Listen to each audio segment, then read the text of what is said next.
Tension আমাদের হয় কেন জানেন? আমাদের যে রব আছে সেটাই আমাদের মনে থাকে না।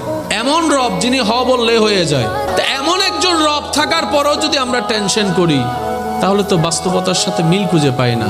তখন উত্তর আসে কি জানেন? রব আছে সঠিক, কিন্তু আমরা রবের কাছে নাই। রব আমাদের কাছে, আমরা রব থেকে অনেক দূরে।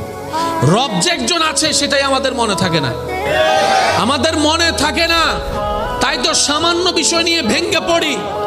একজন রব আছে এমন আলিশান, এমন শানওয়ালা, এমন আজমতওয়ালা, এমন কুদরতওয়ালা একজন রব আছে, আমাদের মনে থাকে নাই বলে টেনশন আমাদেরকে আক্রমণ করে, দুশ্চিন্তা আমাদেরকে ভেঙে দেয়, রাতের ঘুম আমাদের হারাম হয়ে যায়। কিন্তু মুমিন বান্দা বলে আমি চাইলেও পাল্টাবে না, না চাইলেও হবে না, হবে সেটাই যেটা আমার রব চাইবে।